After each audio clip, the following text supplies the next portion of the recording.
உங்களுடைய தங்கம், வெள்ளி, வைர நகைகளை உடனே செல் பண்ணுமா?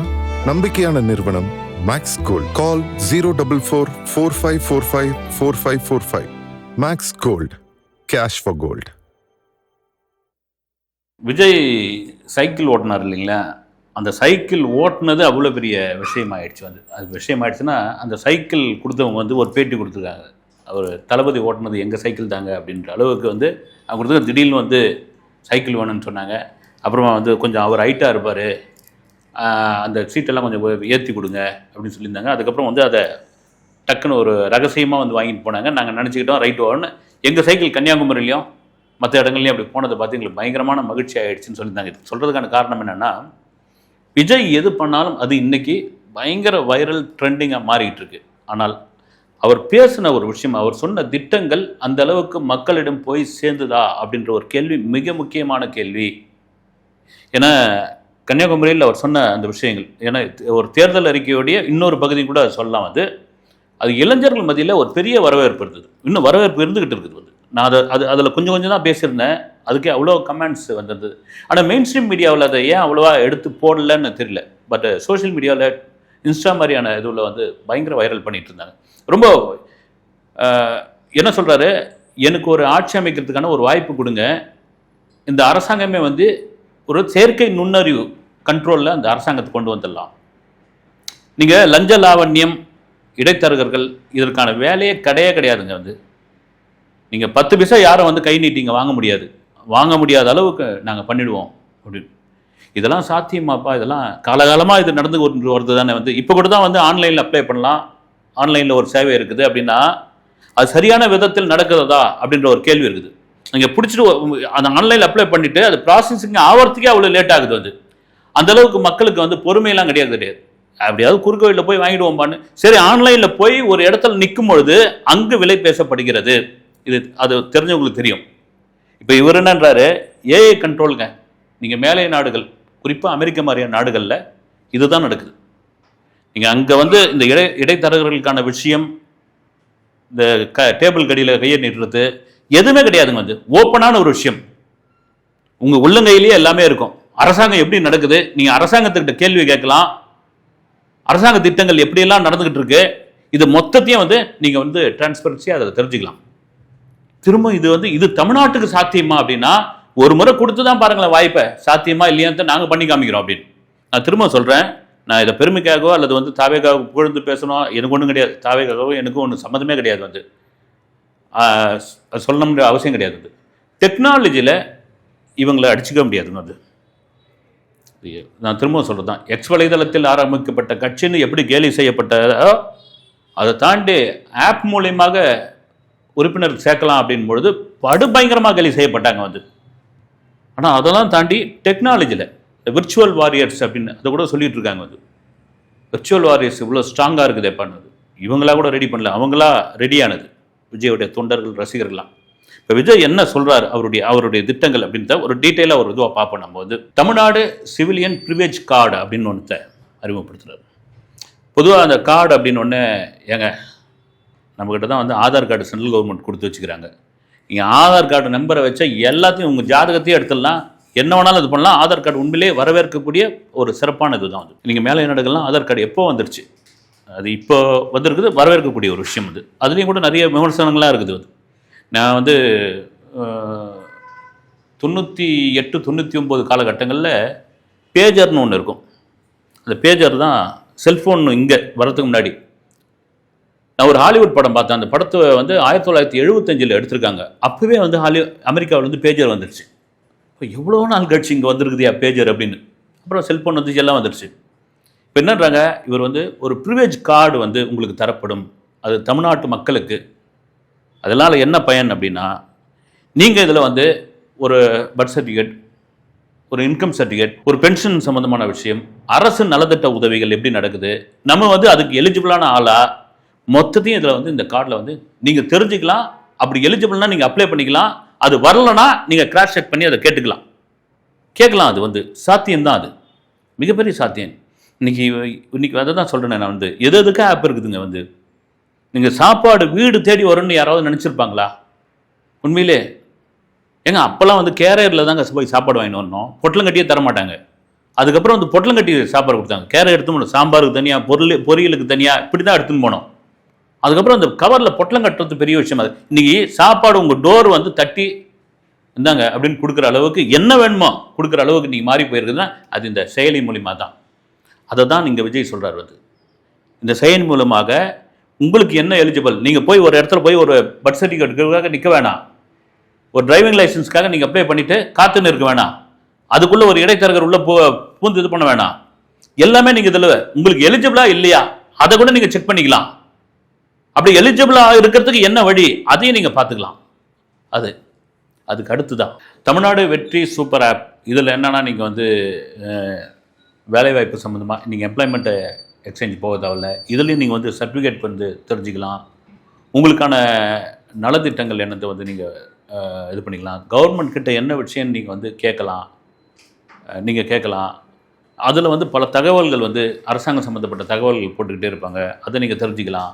ரொம்ப வரவேற்கக்கூடிய ஒரு விஷயமா இருக்குது வந்து இது. அதே போல் பொதுவாக நமக்கு வந்து நம்ம ஏரியாவுக்குள்ளே இல்லை நம்ம வீட்லேயே, ஏரியா கூட வேணாம், வந்து ஏரியாவுக்கு வந்து மக்கள் பிரதிநிதி கவுன்சிலர்கள் இருப்பாங்க. இப்போ வீட்டில் வந்து திடீர்னு எனக்கு வந்து எலக்ட்ரிக் பிரச்சனை, இப்போ நம்ம வந்து திடீர்னு கரண்ட் ஆஃப் ஆகி போகுது, இபி ஆஃபீஸ்க்கு ஃபோன் பண்ணு, அவங்களுக்கு சொல்லு, இவங்களை பிடி, ஃபோர்மேனை பிடி, லைட்மேனை பிடி அப்படின்னு கேட்டுக்கிட்டு இருக்கேன்ல, அதெல்லாம் கிடையாது. இந்த ஆப்பில் உடனே கம்ப்ளைண்ட் கொடுத்தோம்னா, புகார் கொடுத்தோம்னா அந்த புகார் உடனடியாக சரி செய்யப்படும். உங்கள் வீட்டில் தண்ணி வரலையா, அந்த தண்ணிக்கான அதுக்கான அந்த குடிநீர் வடிகால் வாரியத்துக்கு நீங்கள் தகவல் சொல்லலாம். இது மாதிரி மக்களுக்கான பிரச்சனைகள் இருக்குல்ல, அதை நீங்கள் அங்கேருந்தே, அதுவும் உங்கள் வீட்டுக்கான பிரச்சனைகள் இருக்குது, அரசு என்ன செய்யணுமோ அதை நீங்கள் அங்கேருந்தே அதை வந்து நிவர்த்தி பண்ணிக்கலாம். அதுக்கான கேள்வியும் கேட்கலாம். அதுக்கு உடனடியாக அதை வந்து நிவர்த்தி செய்யப்படும். இது ஒரு பக்கம், இது வரவேற்கக்கூடிய ஒரு விஷயம். Tamil Nadu real time government board அப்படின்னு இது ரொம்ப முக்கியமான ஒரு விஷயங்க வந்து.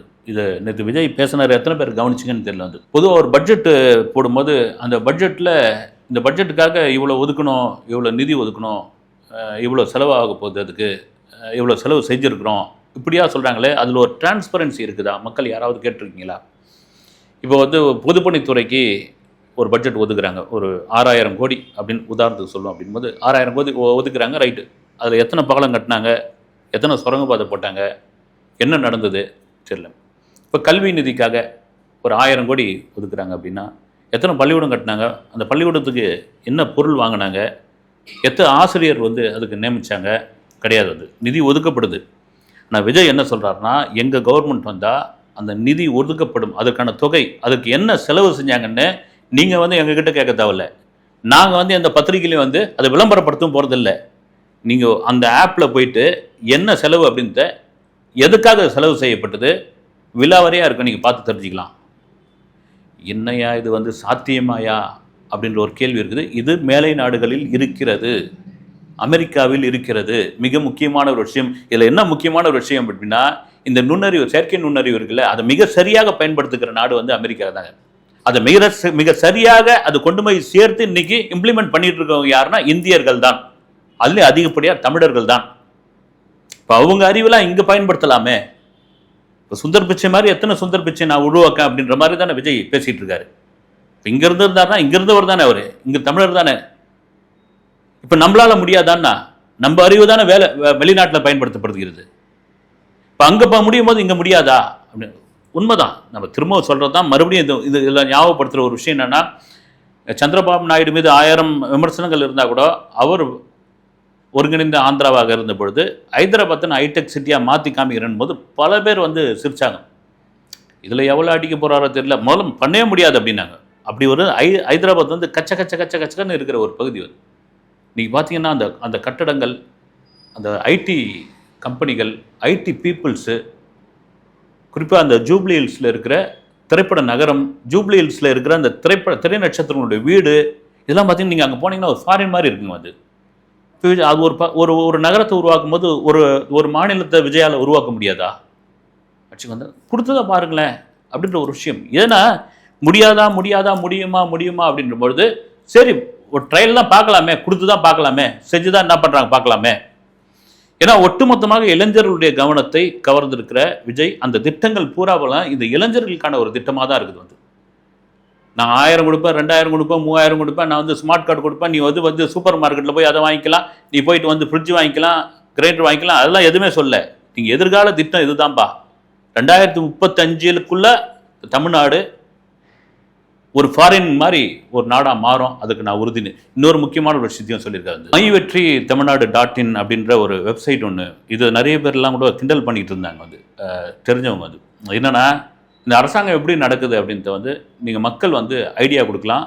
மக்கள் வந்து அந்த அரசாங்கத்தை வந்து சரியாக நடக்கலைங்கன்னு ஒரு விமர்சனத்தை, ஒரு நியாயமான விமர்சனத்தை சொல்லலாம். இந்த அரசாங்கம் இப்படி பண்ணால் நல்லா இருக்கும் அப்படின்ட்டு.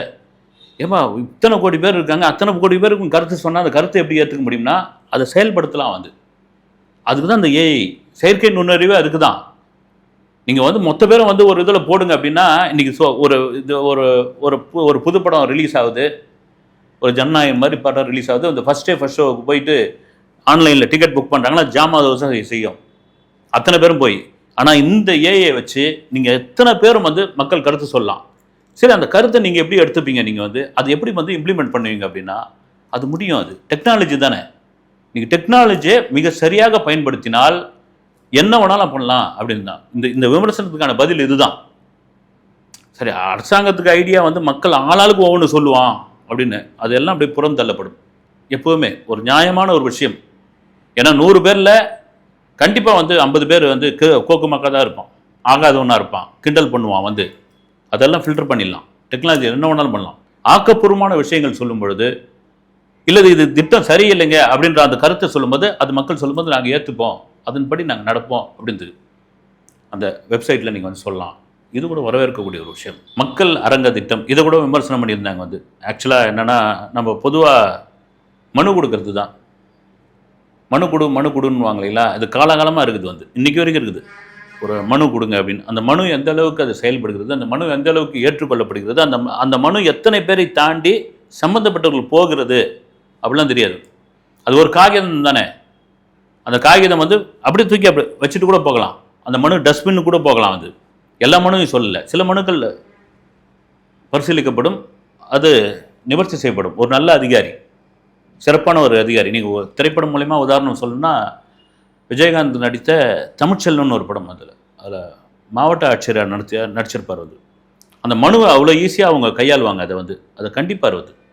அது வெறும் பேப்பர் கிடையாது, அது ஒருத்தனுடைய வாழ்க்கை. அது எல்லா மனுவும் என் டேபிளுக்கு வந்தாகணும்னு வரும் ஒரு சீனில். வந்து அதை கலெக்டர் கண்ணில் பார்த்துட்டு தான் அது வெளியே போகணும் அப்படின்னு வரும். இதை தான் விஜய் சொல்கிறார். ஒரு 10,000 பேர் கையொப்பமிட்ட ஒரு மனுவை அதிகாரிகளுடைய நேரடி பார்வைக்கு செல்லும். அந்த அதிகாரி அதன் மீது நடவடிக்கை எடுக்கவில்லை என்றால், அதற்கு மேல்பட்ட அதிகாரி அவரும் எடுக்கவில்லை என்றால், அது நேரடியாக சிஎம்களுடைய பார்வைக்கு வரும். 1,00,000 பேர் கையொப்பமிட்ட ஒரு மனு, அது நேரடியாக சிஎம்முக்கோ அல்லது அந்த துறை சார்ந்த அமைச்சருக்கோ போகும். அப்படி அது செய்யலை அப்படின்னா சட்டசபையில் அது சம்பந்தமான விவாதத்திற்கு உட்படும். மிக முக்கியமான ஒரு விஷயம் என்னென்னா, இந்த மனுக்களை பெறுவதற்காக, இந்த மனுக்கள் மீதான நடவடிக்கை எடுப்பதற்காக வாரத்தில் ஒரு நாள் செலவிடப்படும். அப்படி ஒரு நாள் வந்து ஏங்க இப்போது நடக்குதுங்க. கலெக்டர் ஆஃபீஸில் வந்து மனு கொடுக்கறதுக்குன்னு ஒரு நாள் இருக்குது, குறை தீர்ப்புக்குன்னு ஒரு நாள் இருக்குது. இது என்ன புதுசாக விஜய் பண்ணிட்டாரு அப்படின்னு. வாரத்துக்கு ஒரு நாள், அதுவும் நேரடியாக சட்டமன்றத்திலே அதை பற்றி விவாதிக்கப்படும். சட்டமன்றத்திலே அதுக்கான நிவர்த்தியும் செய்யப்படும் பொழுது கொடுத்து தான் பாருங்களேன் என்ன தான் பண்ணுறாங்கன்னு தெரியுமே. இது வரவேற்கக்கூடிய ஒரு விஷயம் தானே. நீங்கள் புதுசு அப்படின்றத தாண்டி டெக்னாலஜியை வச்சு இதை நாங்கள் வந்து இம்ப்ளிமெண்ட் பண்ணுறோம், இன்னும் ஈஸியாக்குறோம். நீங்கள் ஆன்லைனில் அப்ளை பண்ணுறீங்க, அப்ளை பண்ணி அது சுற்றிக்கிட்டு இருக்குதுல்ல, அப்படி சுற்றாது. நீங்களே உங்கள் உள்ள கையிலேருந்து பார்த்துக்கலாம். முக்கியமான ஒரு விஷயம், நீங்கள் ட்ராக் பண்ணலாம் அப்படின்ற ஒரு நீங்கள் ட்ராக்கிங் சிஸ்டம்.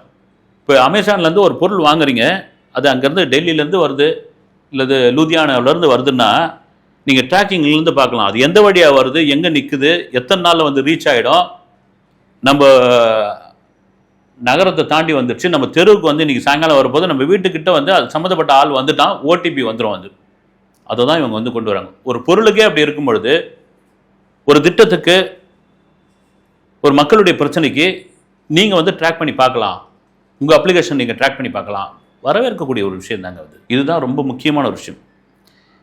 ஏன்னா எழில்மிகு சென்னை, அப்புறமா வந்து சீர்மிகு சென்னை, நிறைய வந்து சென்னையை பற்றி வந்து சென்னையை டெவலப் பண்ணணும். அதுக்கப்புறம் ஸ்மார்ட் சிட்டி அப்படின்னு இந்தியா முழுக்க ஸ்மார்ட் சிட்டி இருக்குது. இந்தியாவிலேயே வந்து ரொம்ப சுத்தமான நகரம் வந்து மத்திய பிரதேசில் இந்தூர் நினைக்கிறேன். இந்தூர் ரொம்ப அதாவது வந்து 0 பொல்யூஷன், ஒரு பிட்டு அசுத்தமே கிடையாது அப்படின்னு கொண்டு வந்திருக்காங்க. இப்போ விஜய் என்ன சொல்கிறாரு, அது ஏன் ஸ்மார்ட் சிட்டின்னு ஏஐ சிட்டின்னு ஒன்று கொண்டு வரலாமே அப்படின்னு. செயற்கை நுண்ணறிவு வைத்து ஒரு ஏஐ சிட்டியை உருவாக்க முடியும். அப்படி தமிழகத்தில் திருச்சி, மதுரை, நெல்லை, வேலூர் இந்த மாதிரியான நகரங்களை ஏஐ சிட்டியாக நாங்கள் மாற்றுவோம். இது சாத்தியமா அப்படின்னா, இவ்வளோ சொன்னவங்க நாங்கள் சாத்தியப்படாதா அப்படின்னு. இந்த ஏஐ சிட்டினால் என்ன அப்படின்னா, நகரம் வந்து வளர்ச்சி அடையும், நகரம் வந்து தூய்மை அடையும். இந்த நகரத்துக்குள்ளே வந்து முதலீடு பண்ண வரவங்க தைரியமாக வரலாம், மக்கள் வந்து மாற்றப்படுவார்கள், மக்கள் மாறுவார்கள். அதில் ரொம்ப முக்கியமான ஒரு விஷயம் அதுதான். இங்கே ஸ்மார்ட் சிட்டியே வந்து சக்ஸஸ் ஆகிருக்குதுங்க. இந்தியா முழுக்க ஸ்மார்ட் சிட்டியே சக்ஸஸ் ஆகுது. இன்னும் அதை நல்லா பண்ணால் சூப்பர் சக்ஸஸ் ஆகும். ஒரு ஒரு ஒரு ஹைதராபாத் மாதிரியான ஒரு நகரத்தை ஒரு சிஎம் மாற்றிருக்காரு அப்படின் பொழுது, இங்கு ஏஐ தொழில்நுட்பத்தை வைத்து இருக்கிற தமிழ்நாட்டில் இருக்க முக்கியமான நகரில் ஏன் மாற்ற முடியாது அப்படின்னு தான் விஜயோடைய அந்த அறிக்கையில் இருக்கிற மிக முக்கியமான ஒரு விஷயம். இன்னொன்று, தமிழகத்தினுடைய கடன் சுமை, அதுதான் சொல்கிறார் வந்து 10 லட்சம் கோடி அப்படின்னு. அதுக்கு எவ்வளோ சைபர்னு தெரியாது. வந்து தலைக்கு ₹1 இல்லை தலைக்கு 50 பைசா ஒரு ஆளுக்கு அப்படின்னா கூட அதனுடைய கடன் எங்கேயோ போயிடுச்சு. வந்து அந்த கடன் சுமையை கொண்டு வராமல், மக்களுக்கு தேவையில்லாமல் வரியை போடாமல் எங்களால் நல்ல நலத்திட்டங்களை கொண்டு வர முடியும். இதெல்லாம் தான் சொன்னது. வந்து நீங்கள் இதெல்லாம் டீட்டெயிலாக இதை தான் வந்து. ஆனால் நீங்கள் திரும்ப திரும்ப திரும்ப திரும்ப திரும்ப இலவசம்னு பேசிகிட்டு இருந்து தான் இப்போ வந்து விஜயோடைய எந்த அறிக்கை பெருமளவில் எல்லாருடைய கவனத்தையும் ஈர்த்திருக்கிறது. வந்து ரைட்டு, இதெல்லாம் பண்ணிடுவாங்களா அப்படின்ற மறுபடியும் ஒரு கேள்வி தான். வந்து பண்ணுறேன்னு சொல்கிறாங்களே, நீங்கள் மாற்றம் தானே எல்லாத்துக்கும் வந்து ஒரு காரணம். வந்து ரைட், இதுக்கிடையில் விஜய் வராரு, கொஞ்ச நேரம் பேசுகிறாரு. அவர் வந்து ஃபோர்ஸாக பேசலை, அவர் மற்ற அரசியல்வாதி மாதிரி அவர்களே இவர்களே அப்படின்னு கத்தலை. இது மாதிரியான கேள்வியெலாம் இருக்குது. அது மாறியாச்சு. வந்து இங்கே மாறியாச்சு. இன்றைக்கி இளைஞர்களே இதை வரவேற்காங்க. நாளைக்கு பாருங்கள், திருப்பூரில் அவருடைய அந்த பிரச்சார பயணம், ரோட் ஷோ இருக்குது. வந்து ஏன்னா எனக்கு கூட ஒரு ஆதங்கம் இருக்குது. பகுதி வாரியாக போய் பேசுகிறாரு, அந்த பகுதி சார்ந்த விஷயங்கள் பிரச்சனையை ஏன் பேச மாட்டேன்றாரு அப்படின்னு. இப்போ அதெல்லாம் கூட பேச ஆரம்பிச்சிட்டார். வந்து திருப்பூர் உண்மையிலேயே வந்து இன்டர்நேஷ்னல் அளவில் அந்த பின்னலாடை இங்கேருந்து போகிற பனியன் டிஷர்ட்டு தான் வந்து உலகம் முழுக்க வந்து பெருமளவில் வந்து சப்ளை செய்யப்படுது, மக்களால் பயன்படுத்தப்படுகிறது. அப்படி இந்த பின்னலாடை தொழில் எப்படி பாதிக்கப்பட்டிருக்குது, அங்குள்ள பின்னலாடை தொழிற்சாலைகளினால் மாசு ஏற்பட்டுள்ளது, அதை எப்படி வந்து நிவர்த்தி பண்ணுறது, அந்த நகரத்தை எப்படி வந்து ஒரு தொழில் நகரமாக மாற்றுறது, அதில் வந்து முதலீடு பண்ணுறவங்க, வெளிநாட்டிலேருந்து முதலீடு பண்ண வரவர்கள் எப்படி வந்து முதலீடு பண்ணுறதுக்கான வழிவகை செய்கிறது. முதலீடு பண்ண வராங்க அப்படின்னா பொதுவாக நான் யாரையும் சொல்ல வந்து அவங்ககிட்ட வந்து கட்டிங் கேட்குறது, கமிஷன் கேட்குறது, அவங்க ஓடி போய் அதர் ஸ்டேட்டில் போய் அந்த முதலீடு தொழிற்சாலை ஆரம்பிக்கிறது, அதெல்லாம் இருக்கவே இருக்காது அப்படின்ற ஒரு விஷயத்தை அங்கே விஜய் பேசுவார் அப்படின்னு எதிர்பார்க்குறேன் நான். இன்னொரு பக்கம் விஜய் மீதான எதிர் விமர்சனங்கள், கருத்துக்கள் அப்படின்னு சொல்லியிருக்கும்போது அண்ணாமலை சொல்கிறார் வந்து விஜய் அவருக்கான இது வந்து இளைஞர்களை வந்து பெருமளவில் வந்து கவர்ந்துட்டார், வரவேற்கக்கூடிய விஷயம். அதே வேளையில் ரோட்டில் சைக்கிள் ஓட்டுறது மட்டும் போதாது, இறங்கி பேசணும் அப்படின்றார். ஏன்னா காரைக்குடியில் அவ்வளோ மக்கள் காத்துக்கிட்டு இருக்காங்க, 7 நிமிஷம் தாமதமாக போயிட்டோம் அப்படின்றதுக்காக அவர் பேசாமல் வரது சரி கிடையாது அப்படின்னு நான் அண்ணாமலை சொல்ல. நான் அந்த 7 நிமிஷம் தாமதமாக போயிட்டு அவர் பேசியிருந்தாருன்னு வச்சுக்கோ, ஒரு வழக்கு பதிவு செய்யப்படுதுன்னா இப்படி கூட பேசுவாங்க. வந்து ஏன் விஜய்க்கு தெரியாதா, 7 நிமிடம் தாமதமாக போயிட்டோம், அங்கே பேசலாமா வேணாவா, தேர்தல் ஆணையத்துடைய சட்டத்திட்டம் நிபந்தனை இதெல்லாம் அவருக்கு தெரியாதா அப்படின்ற ஒரு கேள்வியும் இருக்கும். என்னை பொறுத்த வரைக்கும் விஜய் மிக சரியாக சென்று கொண்டிருக்கிறார். இந்த 9 நாளும் அவருடைய பிரச்சாரம் மிக பிரமாதமான பிரச்சாரமாக இருந்தால் அது 2026 இந்த எலெக்ஷனில் ஒரு பெரிய எதிரொலியை உண்டாக்கும் என்பதில் மாற்றுக்கிறதுக்கு கிடையாது. அடுத்த வீடியோவில் சந்திக்கிறேன். நன்றி.